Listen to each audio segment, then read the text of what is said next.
Brenton here. Hopefully you've found some time to get out in the garden this weekend to work on a project or two. One of my favourite projects over the last few years has been this Espaliered Manchurian pear behind me.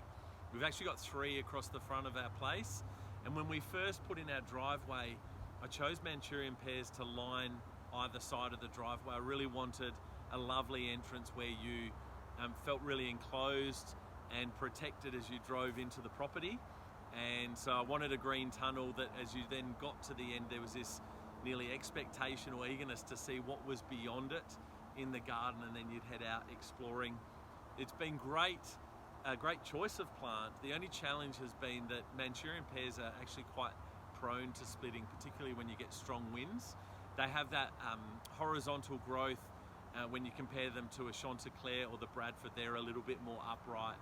But they make for the perfect plant for espaliering, and because of that horizontal growth, it's easier to train them, I find.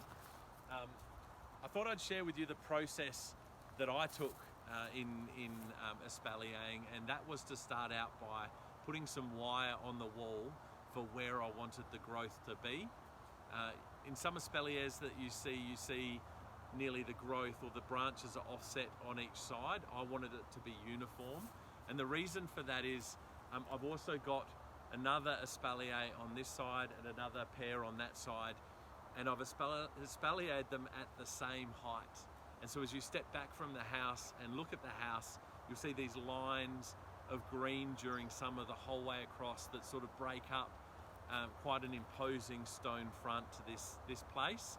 And then at the very top, you've got the Crimson Glory vine, which is sort of the crowning glory. And at this time of year, it's just dropped all its leaves, but it is that lovely crimson color, which ties in really nicely with the Manchurian pears at the front.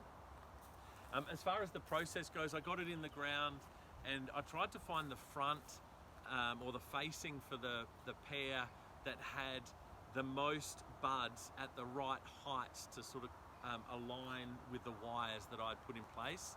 I then planted it out and kept training. As those buds grew along the wire, I'd tie them off sort of once they got to a foot long, and they always sort of grow upwards eventually. I'd let them get a bit of height because they seem to grow quite quickly on the up, and then I'd tie them off with a little bit of cotton. I kept doing that, and I'd also trim off anything in between the branches, anything on the stem that wasn't growing in the right direction, which essentially anything here I took off because I didn't want it to grow. It wasn't actually going to be one of those lateral stems. One of the challenges has been our goats, in fact. So when you grow an espalier, you just want every branch to be uniform thickness. Our goat acquired a taste for Manchurian pears, and so started eating this bottom rung. We've eventually passed the goat on to someone who didn't have pears, and this year finally the branch has made it to the end.